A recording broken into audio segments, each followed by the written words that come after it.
जब भी हम किसी गरीब के बारे में बात करते हैं तो गरीब शब्द सुनते ही हमारी आंखों में आंसू आ जाते हैं। रोना भीतर से आता है और वह रोना बाद में एक महासागर बन जाता है जो कभी खत्म नहीं होना चाहता है। जब कोई मनुष्य गरीबी में होता है तो उसे सबसे अधिक दुहक और पीड़ा सहनी पड़ती है। यदि किसी व्यक्ति का जन्म निम्न मध्यम वर्गीय परिवार में हुआ है तो उसके पास रहने के लिए घर तो है, लेकिन भोजन के लिए उसे परेशान होना पड़ता है। एक दिन खाने के बाद दूसरे दिन ये सोचना कि आज घर में क्या बनाना है। और अगर मेरा समय ऐसे ही चलता रहा तो 1 महीना, 1 साल या पूरी जिंदगी कैसे कटेगी। पढ़ने के लिए अच्छे कपड़े, अच्छी चप्पलें, अच्छे जूते नहीं हैं। अगर आपको अचानक किसी कार्यक्रम में जाना पड़े, फिर इसके बारे में सोचो, आज इस आयोजन में घर पर क्या करें। और यदि मैं ऐसे ही चलूंगा तो दूसरे लोग मुझ पर हंसेंगे और कोई मेरा आदर नहीं करेगा।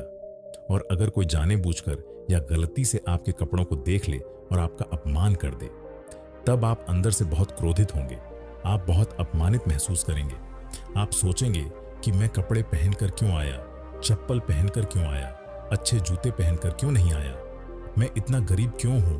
इस समय आपके मन में कई सवाल आएंगे कि मैंने कई लोगों का अपमान सहा है और कई लोगों ने गरीबी में जीवन बिताया है।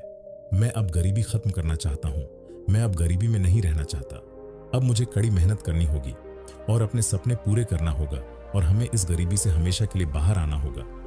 और कुछ लोग निम्न मध्यम वर्गीय परिवारों से गरीब हैं। उनके पास किसी प्रकार का टूटा हुआ घर है। बरसात के दिनों में उनके घर के अंदर पानी गिरता है और गर्मी के दिनों में उनके घर के अंदर सूरज चमकता है। वे हमेशा डरे रहते हैं। जब बारिश होगी तो उसका घर ढह जाएगा और उसके पास रहने के लिए कोई जगह नहीं बचेगी। उनके पास 2 से 3 से ज्यादा कपड़े नहीं होते। जो लोग ऐसा बार बार करते हैं, चाहे उनके कपड़े कितने भी फटे हों या उनकी चप्पलें कितनी भी फटी हों, फिर भी वे कुछ दिनों तक उनका उपयोग करते हैं। और रही बात जूतों की, तो मैं चप्पल से ही काम चलाना जारी रखूंगा, क्योंकि जूते खरीदने के लिए जितने पैसों की जरूरत होती है उतने पैसे कई दिनों के भोजन के लिए इस्तेमाल किए जा सकते हैं। अगर उनके परिवार में कोई बीमार हो जाए या बुखार हो जाए तो उन्हें सोचना पड़ता है कि दवा कहां से मिलेगी, क्योंकि उनके घर में इतने पैसे नहीं हैं कि वे किसी बड़े अस्पताल में इलाज करा सके। और अब तक मैंने जो भी शब्द आपसे कहे हैं, ये शब्द सिर्फ एक गरीब आदमी ही समझ सकता है। एक गरीब आदमी यह महसूस कर सकता है कि उसके जीवन में कितना कष्ट है। एक गरीब आदमी यह समझ सकता है जीने से भी मरने का दर्द क्या है। एक अमीर आदमी कैसे समझ सकता है कि दुख क्या है। वह अपने पिता के पैसे पर रहता है और उसे वह सब कुछ मिलता है जो वह चाहता है। उन्हें वह खाना मिल रहा है जिसके लिए वे जा रहे हैं। उन्हें वह कपड़े मिल रहे हैं जो वे चाहते हैं और उन्हें वे जूते मिल रहे हैं जो उन्हें पसंद हैं। वे गरीबों की पीड़ा क्या समझेंगे। जो अपनी पैतृक संपत्ति से अंधा हो गया है, वह कैसे समझेगा कि दुख क्या होता है। वह कैसे समझ सकता है कि मेहनत से कैसे कमाया जाता है। ये सब आप गरीबों से पूछकर देखो कि जीवन क्या है और दुख क्या है। भूख की पीड़ा क्या होती है, संघर्ष क्या होता है, अकेले में रोना क्या होता है, जिम्मेदारी क्या होती है। ये सब क्या होता है, किसी गरीब से पूछकर देखो। इन्हें सुनकर कुछ लोगों की आंखों में आंसू आ जाएंगे, जिन्हें हरिहर श्राप मानते हैं, और कुछ लोग गरीब हैं। मुझे लगता है कि यह एक आशीर्वाद है। कुछ लोग सोचते हैं कि मेरे लिए ऐसा करना संभव नहीं है क्योंकि मैं गरीब हूं, मैं कल्पना नहीं कर सकता, मेरे पास अपने सपनों को पूरा करने के लिए पर्याप्त पैसा नहीं है, मेरा समर्थन करने वाला कोई नहीं है। और अंततः वह बिना प्रयास किए ही हार मान लेता है। बिना कोशिश किए सब कुछ छोड़ देते हैं। कहते हैं माँ बाप की तरह जीऊंगा। लेकिन वहां कुछ गरीब लोग ऐसा सोचते हैं, क्योंकि मैं गरीब हूं, मैं सबसे भाग्यशाली हूं।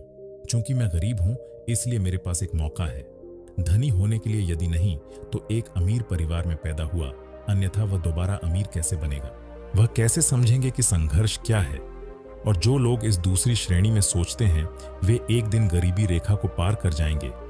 जो आदमी गरीब और कष्ट सहकर भी बड़ा सोचता है, वह एक दिन इंजीनियर बनता है और फिर वैज्ञानिक बनता है और एक ही दिन में देश के राष्ट्रपति बने, जिन्हें हम डॉ.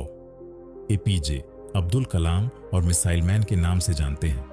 उनमें से एक ने बिना हार माने आईआईटी की पढ़ाई पूरी की और एक दिन एक आदमी जिसे हम सुंदर पिचाई के नाम से जानते हैं, गूगल जैसी कंपनी का सीईओ बन जाता है।